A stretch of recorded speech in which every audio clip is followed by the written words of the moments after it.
It was a bright, sunny afternoon in a quiet suburban neighborhood, the kind of day where everything seemed peaceful, and nothing out of the ordinary ever happened. Birds chirped, kids played on their bikes, and neighbors went about their routines, without much thought. But for one young woman, this particular day would turn into something she never saw coming. Karoline Leavitt had recently moved into her new home, a cozy little house with enough space for her to settle down comfortably. She was the type of person who loved technology, always tinkering with gadgets, setting up smart devices, and finding ways to make life easier through innovation. This afternoon, she decided it was time to tackle a small but important task: changing her Wi-Fi password. Lately, Karoline had noticed some strange activity on her network. A few unknown devices kept popping up, and while it wasn't anything major, she didn't want to take any chances. Sitting cross-legged on her living room floor, her laptop open in front of her, she began the process of resetting her router. It seemed like such a simple thing, a 5-minute job at most, but little did she know, this decision would set off a chain reaction that would leave everyone talking.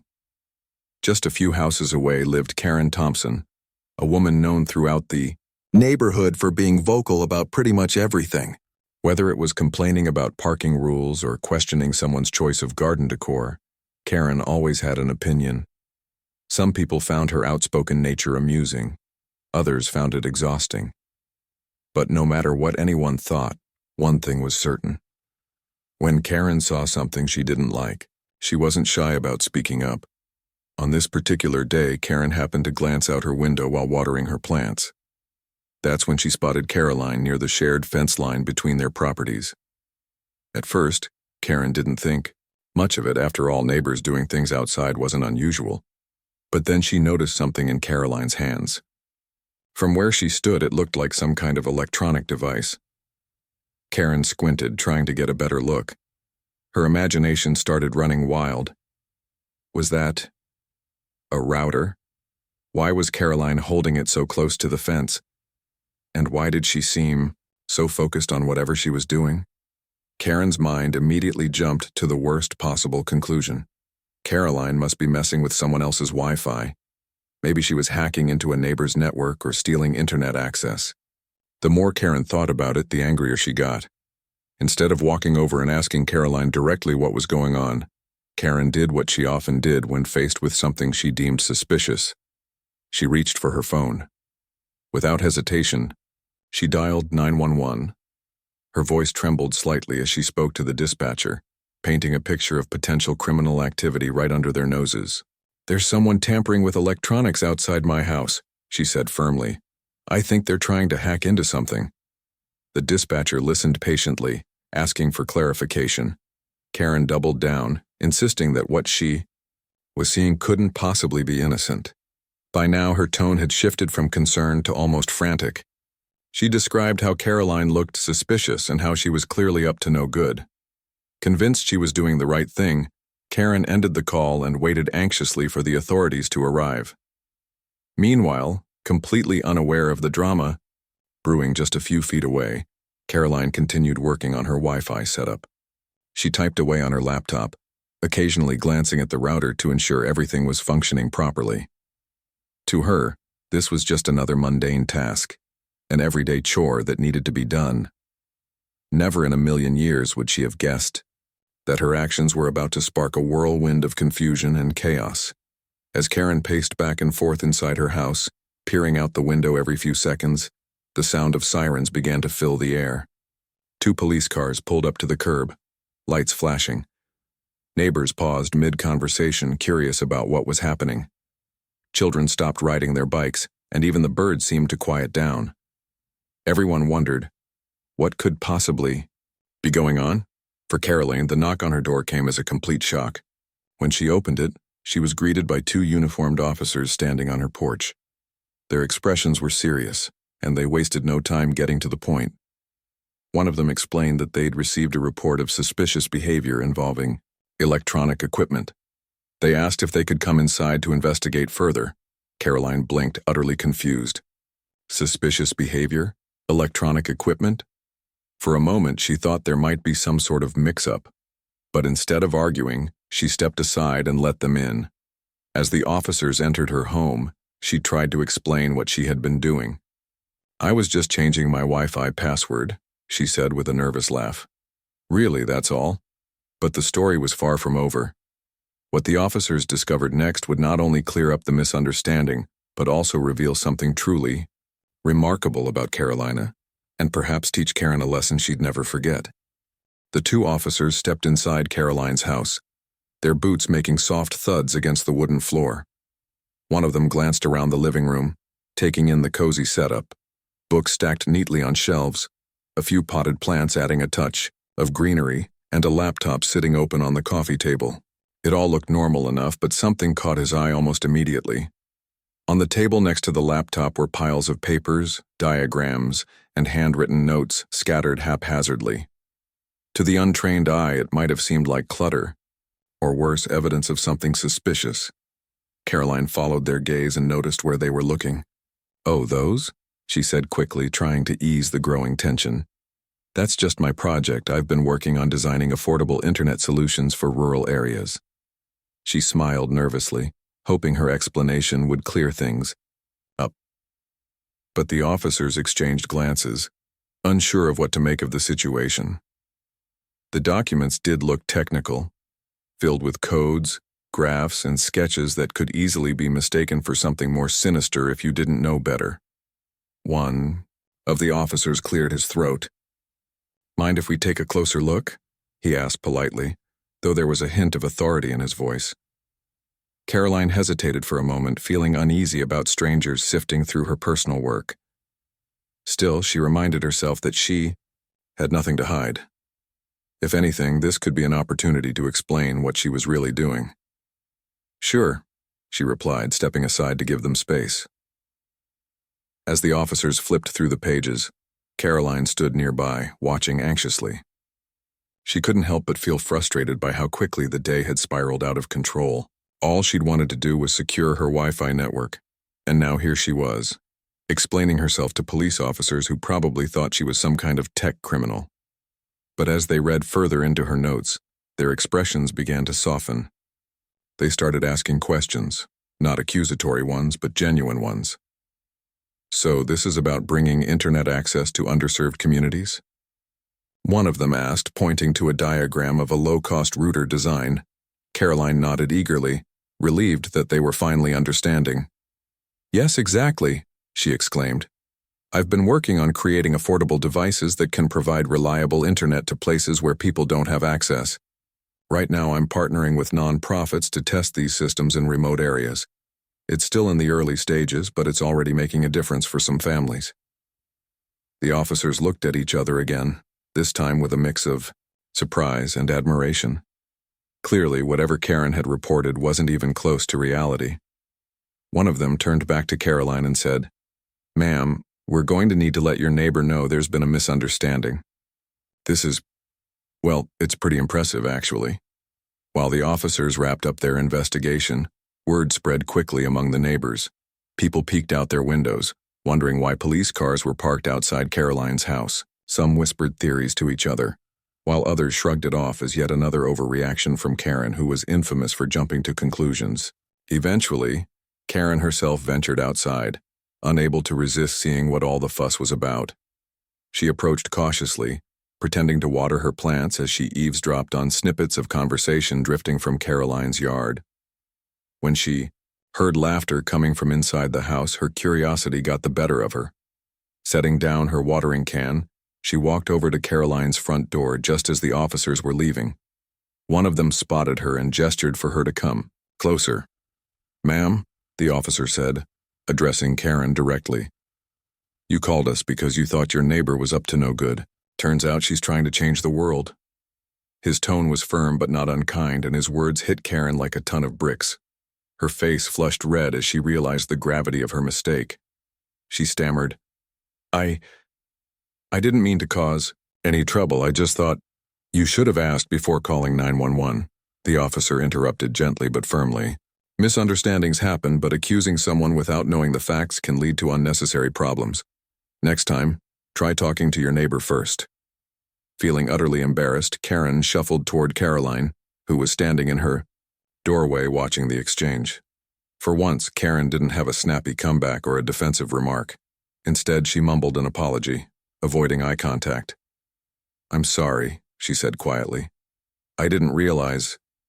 To Karen's surprise, Karoline didn't lash out or hold a grudge. Instead, she offered a small, forgiving smile. "It's okay," she said calmly. "I understand how it might have looked from afar. No harm done." Though her tone was gracious, Karen couldn't shake the guilt gnawing at her. She knew she owed Karoline more than just a half-hearted apology.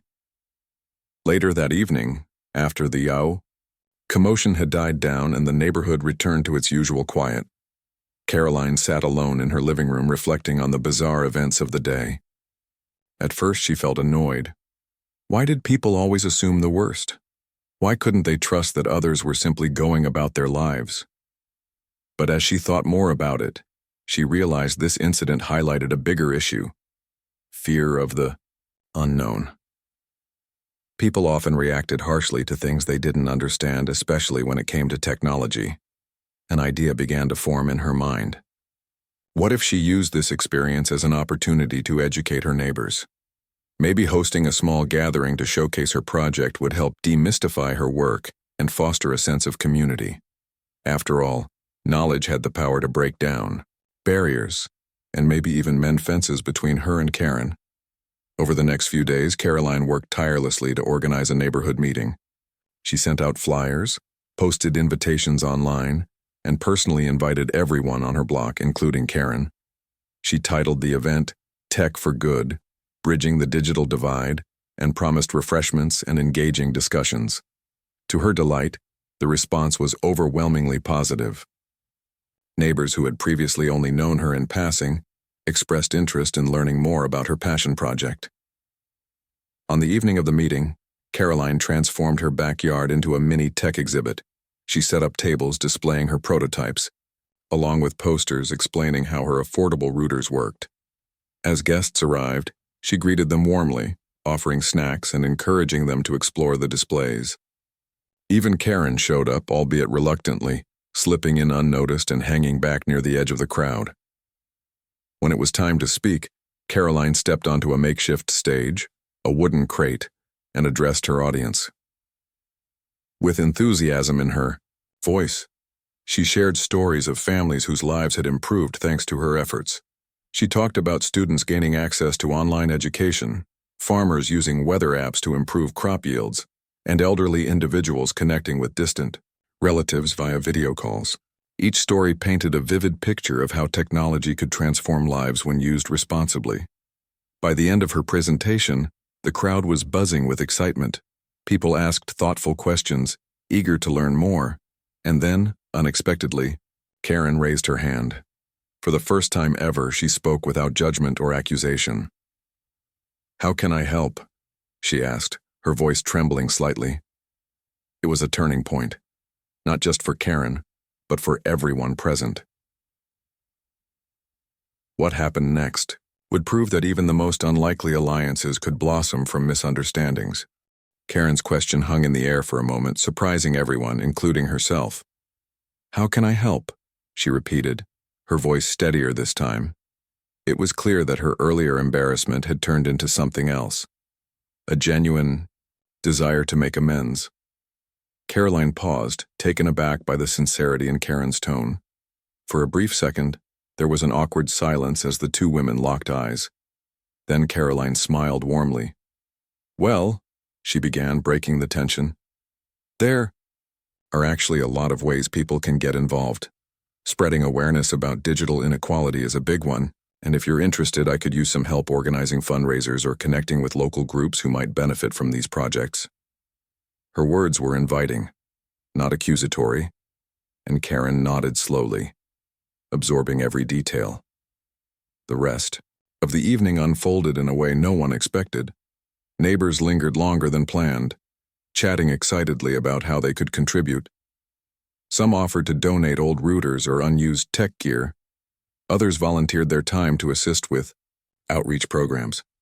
Even those who didn't know much about technology found ways to pitch in, whether it was baking cookies for events or helping spread the word on social media. By the end of the night, what had started as a simple presentation had blossomed into a full-blown community initiative. For Karen, the shift was profound. She realized that apologizing wasn't enough. She needed to take action. Over the following weeks, she threw herself into supporting Karoline's mission. At first, it felt strange. Karen wasn't exactly known for being selfless or collaborative, but she was determined to prove that she could change. She reached out to her network of friends and acquaintances, rallying support for fundraising efforts. Her persuasive nature, which had once been used to complain, now became a powerful tool for good. One of Karen's biggest contributions came when she suggested organizing a neighborhood yard sale. The idea was simple. Neighbors would donate items they no longer needed, and all proceeds would go toward purchasing materials for Karoline's affordable internet devices. What started as a small plan quickly grew into a major event. Flyers went up around town, and soon, people from neighboring communities were showing up to browse through tables laden with everything from vintage records to hand-knitted scarves. On the day of the sale, the street buzzed with energy. Kids ran around with lemonade stands set up alongside the main stalls, while adults haggled over prices and shared stories. Karoline watched it all unfold with a mix of pride and disbelief. Never in her wildest dreams had she imagined her personal project would bring so many people together. As she stood beside Karen, counting donations and thanking participants, she couldn't help but feel grateful, not just for the money raised, but for the sense of unity that had emerged. But the transformation didn't stop there. The more Karen worked alongside Karoline, the more she began to see her neighbor in a new light. Gone was the image of the tech geek tampering with electronics near the fence line. Instead, Karen saw someone driven by passion, creativity, and a deep desire to help others. In turn, Karoline found herself softening toward Karen. Despite their rocky start, she recognized the effort Karen was putting in to repair their relationship, and it meant a lot. Their newfound partnership extended beyond the yard sale. Together, they organized workshops where residents learned basic tech skills like setting up Wi-Fi networks or troubleshooting common issues. These sessions weren't just educational. They also gave neighbors a chance to bond over shared experiences. Slowly but surely, the stigma surrounding technology began to fade, replaced by curiosity and collaboration. As word of their work spread, local news outlets took notice. A reporter visited the neighborhood to cover the story, highlighting both the innovative project and the unlikely friendship that had formed between Karen and Karoline.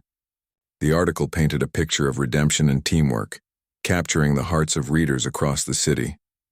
People admired how two women, initially at odds, had come together to tackle a pressing issue.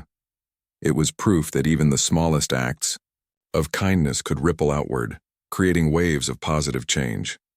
With increased visibility came new opportunities. Donations poured in from strangers inspired by the story, and tech companies offered discounts on supplies. Karoline's dream of expanding her reach became more achievable than ever before. But perhaps the most rewarding part was seeing how the project brought the community closer. Neighbors who had barely spoken to each other now greeted each other warmly on the sidewalk. Children played freely in front yards, knowing their parents were working together toward a common goal. Still, Karen sometimes reflected on that fateful day when she'd called 911. She cringed at the memory, wondering how things might have turned out differently if she hadn't jumped to conclusions. Yet, instead of dwelling on regret, she chose to focus on the future. Every meeting, every fundraiser, every conversation was a reminder that growth often stems from mistakes, and that it's never too late to course correct. For Karoline, the journey reinforced her belief in the power of patience and understanding.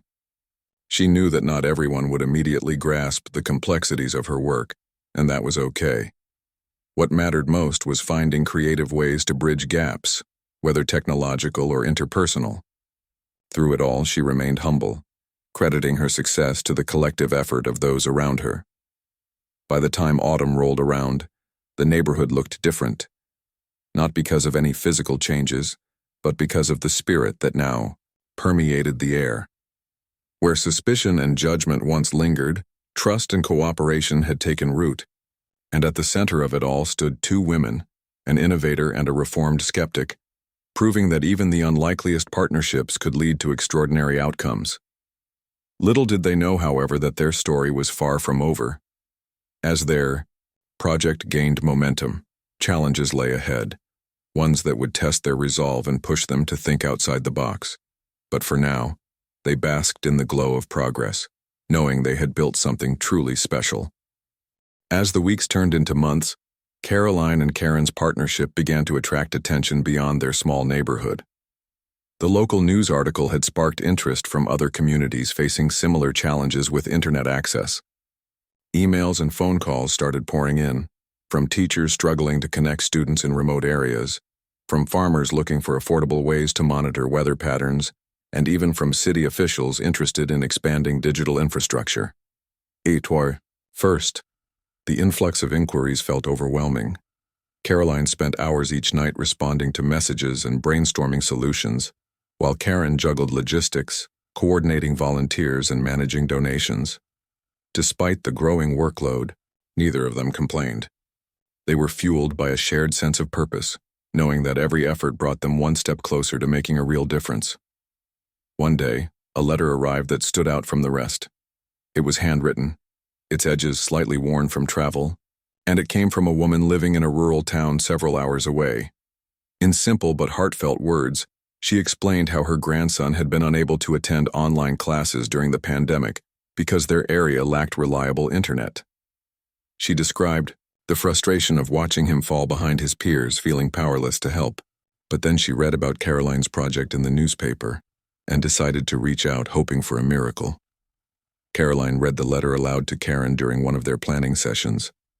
By the time she finished, both women were silent, their eyes misty. "We have to do something," Karen said, finally breaking the quiet.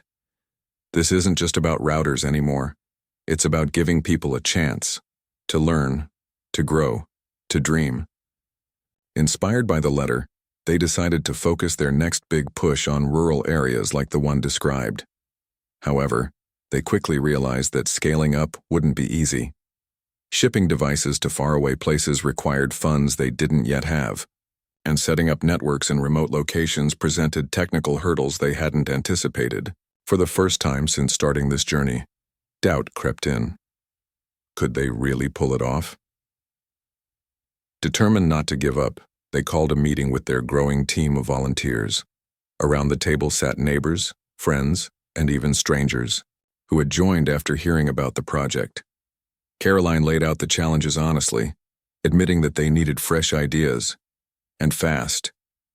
To her surprise, the room erupted with suggestions.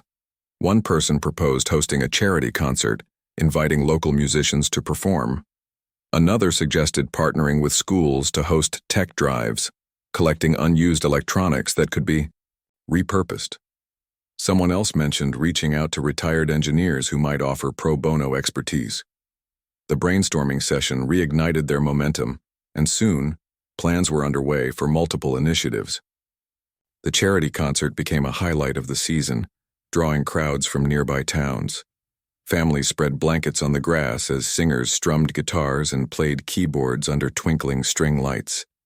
Between performances, Karoline took the stage to share stories of the people they were helping, reminding everyone why their contributions mattered. By the end of the night, donation boxes overflowed with cash and checks, enough to fund several new installations. Meanwhile, Karen dove headfirst into organizing the tech drives. She enlisted the help of local schools, churches, and community centers, turning drop-off points into hubs of activity. People brought everything from old laptops to gaming consoles, eager to contribute. Volunteers sorted through the items, refurbishing what they could, and recycling the rest responsibly. It was hard work, but the sense of accomplishment kept everyone going.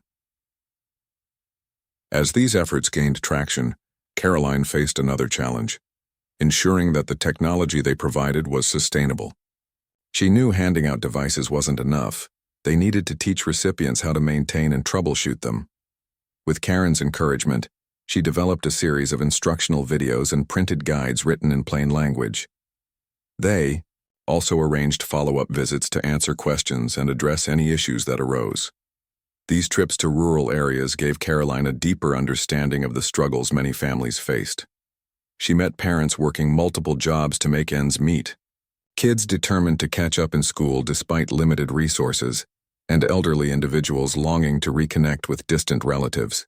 Each interaction reminded her why she had started this project in the first place. And every time she returned home, she shared these stories with Karen, who listened intently, her initial skepticism long replaced by admiration and respect. Their bond continued to strengthen as they navigated the ups and downs of their mission.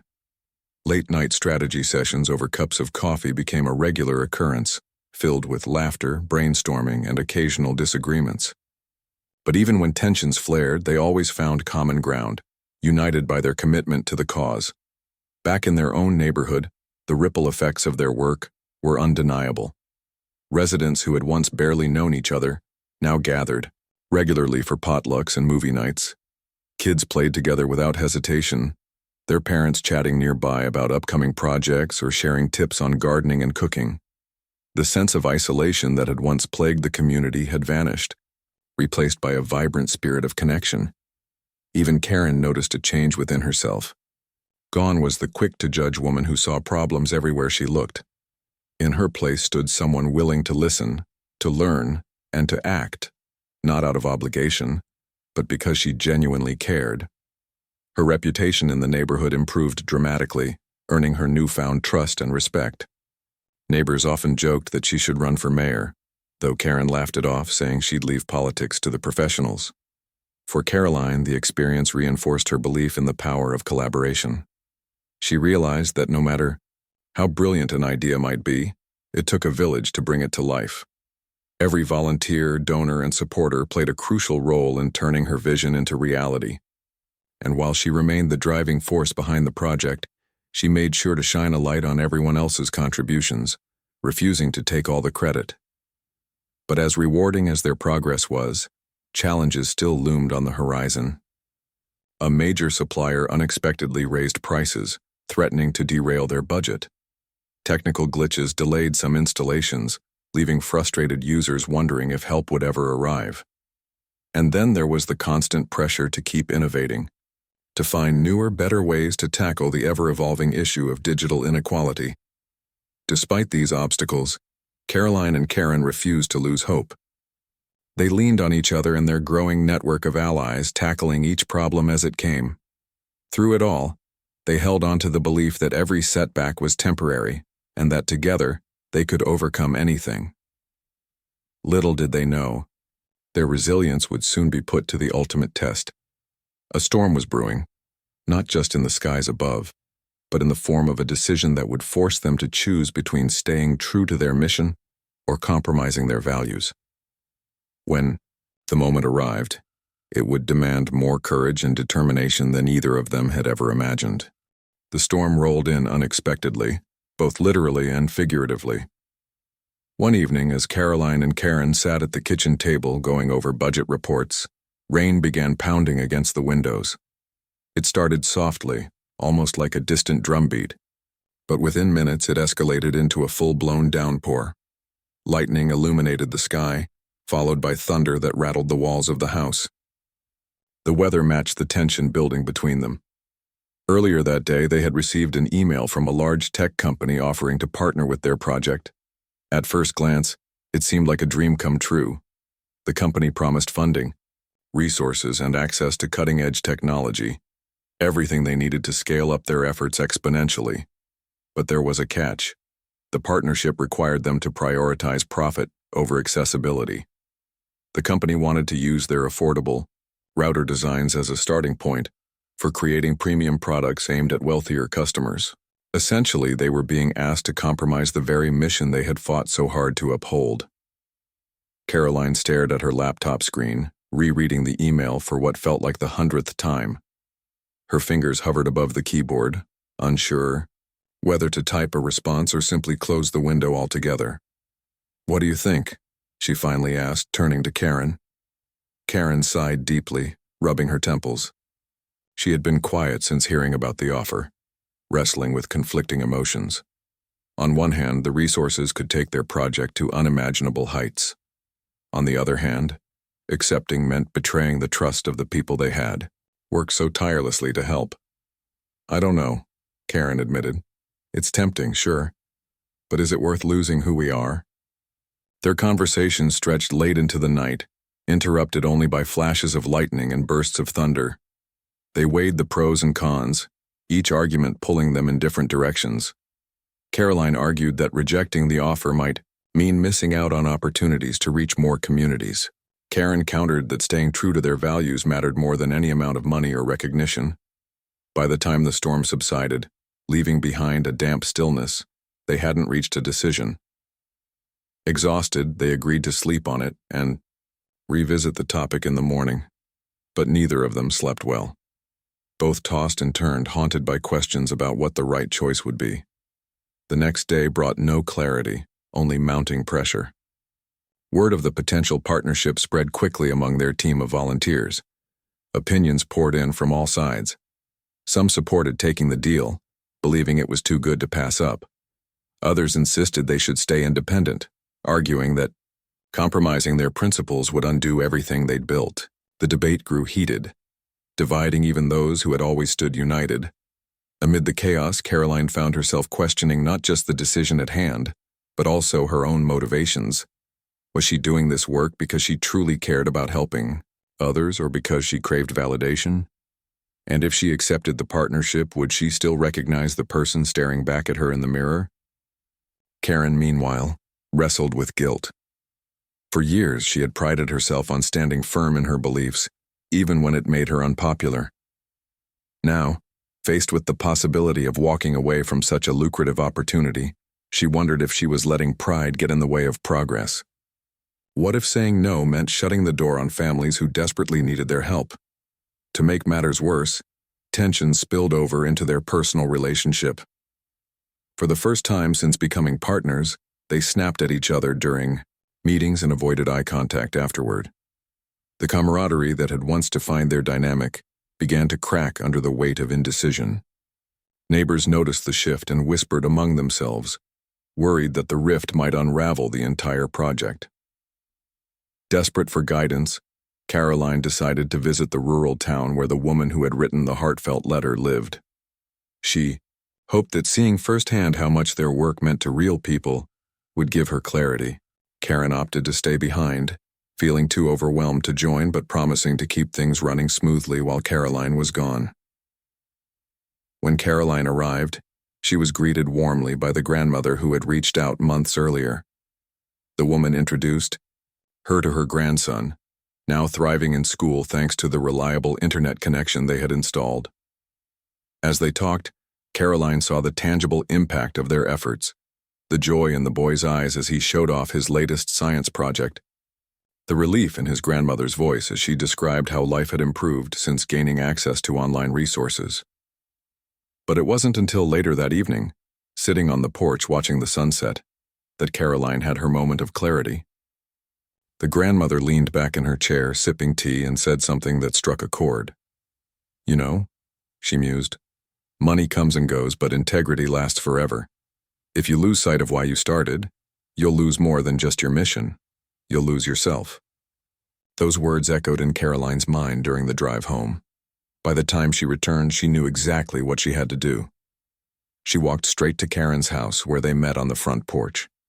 Neither spoke for a long moment, the weight of their unresolved conflict hanging heavy in the air. "I've made my decision," Karoline said finally, breaking the silence. "We're not taking the deal." Karen looked at her, surprised but relieved. "Are you sure?" she asked cautiously. "Absolutely," Karoline replied firmly. "This isn't just about routers or Wi-Fi. It's about giving people a fair shot at life. If we compromise that, we're no better than the companies exploiting underserved communities for profit." Tears welled up in Karen's eyes as she nodded. "I agree," she whispered. "Let's figure it out ourselves. We've gotten this far without selling out. We can keep going." With their resolve renewed, they called an emergency meeting with their team. Standing side by side, they announced their decision to reject the partnership. There were murmurs of surprise, but ultimately, everyone rallied around them. Together, they devised a new plan, focusing on grassroots fundraising, expanding volunteer networks, and exploring alternative partnerships with ethical organizations. Though the road ahead remained uncertain, the sense of unity within the group grew stronger than ever. They reminded themselves that setbacks were inevitable, but giving up was not an option. Each obstacle was another chance to prove that passion, creativity, and determination could overcome even the toughest challenges. As days turned into weeks, the neighborhood buzzed with renewed energy. Fundraisers popped up everywhere, from bake sales to art auctions, and local businesses donated supplies and services.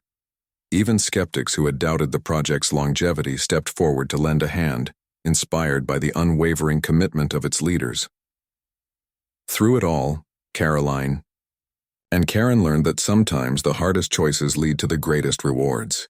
Their refusal to compromise didn't just preserve their mission, it strengthened it, proving that staying true to your values could inspire others to do the same. And though storms would undoubtedly come again, they faced them knowing they had built something unshakable, a community rooted in trust, resilience, and hope. The decision to turn down the tech company's offer became a turning point, not just for Karoline and Karen, but for everyone involved in the project. It was as if rejecting the partnership had reignited a fire within the community. People, who had previously only contributed casually, now threw themselves into the work with renewed enthusiasm. They weren't just building routers or setting up networks anymore. They were proving that grassroots efforts could succeed without sacrificing integrity. Word of their bold move spread quickly, thanks in part to social media posts shared by proud neighbors and volunteers.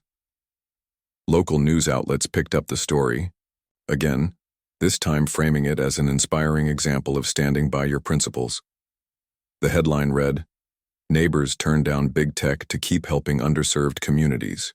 Readers flooded comment sections with messages of support, some even offering donations or volunteering their skills. Strangers from across the country reached out, asking how they could replicate the model in their own towns. But the increased attention came with its own set of challenges. More visibility meant more scrutiny, and not everyone approved of their methods.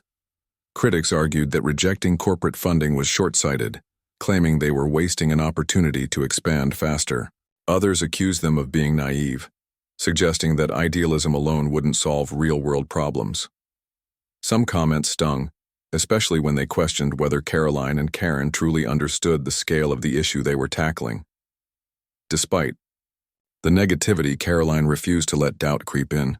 She reminded herself why they had said no, because helping people wasn't about shortcuts or profit margins. It was about creating lasting change, one connection at a time. Still, she couldn't ignore the practical concerns. Without the resources the tech company had offered, they would need to find innovative ways to keep moving forward.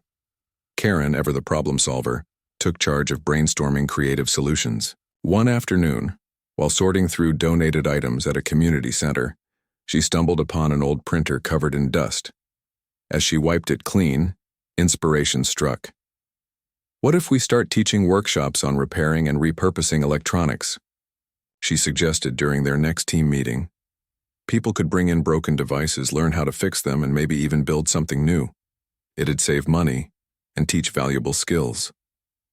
The idea was met with excitement.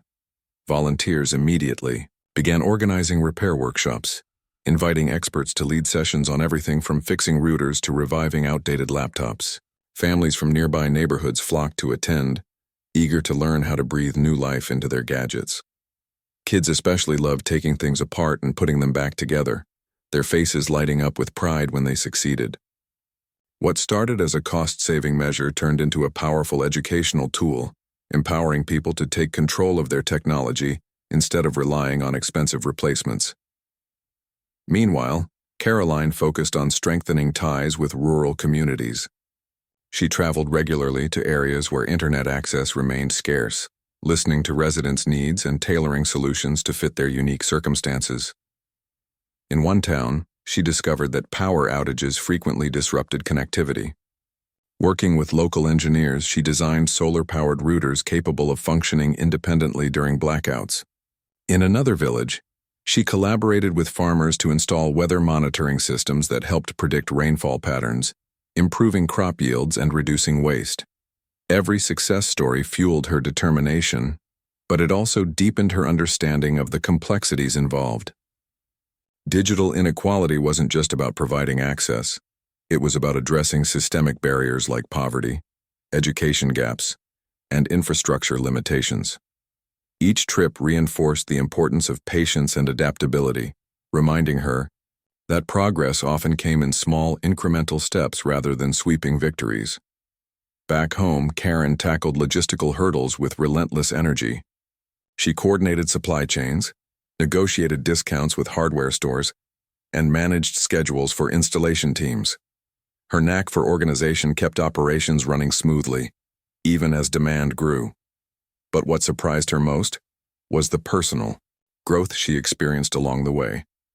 For years, she had defined herself by her opinions and judgments, quick to criticize others without fully understanding their perspectives. Now, surrounded by people working tirelessly toward a common goal, she found herself becoming more empathetic, more open-minded. Their evolving dynamic didn't go unnoticed. Neighbors joked that Karen and Karoline were like two sides of the same coin. Karoline the visionary dreaming up big ideas, and Karen the pragmatist ensuring those ideas came to life. Their contrasting personalities complemented each other perfectly, creating a balance that strengthened their leadership. Even skeptics who had once doubted their ability to work together admitted that their partnership was key to the project's success. As winter approached, the neighborhood prepared for its annual holiday celebration, a tradition that had always been low-key but meaningful. This year, however, Karen and Karoline decided to use the event as a platform to showcase their achievements and thank everyone who had contributed. They transformed the local park into a festive gathering space, complete with twinkling lights, food trucks, and booths highlighting different aspects of the project. Children played games while adults mingled, sharing stories of how the initiative had impacted their lives. At the center of it all stood a large screen displaying photos and videos from various installations. There were images of smiling families using their new Wi-Fi connections for the first time, footage of students attending virtual classes, and clips of farmers checking weather updates on their phones. As the crowd watched, many wiped away tears, moved by the tangible difference their collective efforts had made. When it was time for speeches, Karoline stepped onto the makeshift stage, her voice filled with emotion. "This project belongs to all of us," she said, gesturing to the crowd. "Every single person here has played a role in making it happen. Whether you donated, volunteered, or simply believed in what we're doing, you've helped create something extraordinary." Karen followed with a heartfelt speech of her own, acknowledging her earlier mistakes and thanking the community for giving her a second chance. "I used to think I knew everything," she admitted with a self-deprecating laugh. "But this journey has taught me that none of us can do it alone. We're stronger together, and I'm grateful for every moment of this experience." The evening ended with fireworks lighting up the sky, a fitting metaphor for the bright future ahead. Yet, as the celebrations wound down, both women knew there was still much work to be done. Expanding into new regions, addressing lingering technical issues, and continuing to raise awareness required constant effort. But they faced these challenges with confidence, knowing they had built a foundation strong enough to withstand anything. Little did they know, their greatest test was yet to come. A government official contacted them out of the blue, proposing a collaboration that sounded promising, but carried risks of its own. Would they seize the opportunity, or stick to their grassroots roots? Either way, the decision would shape not only their project but the legacy they hoped to leave behind. The call from the government official came on a chilly morning, just as Karoline was sipping her first cup of coffee. She listened intently as he explained his proposal.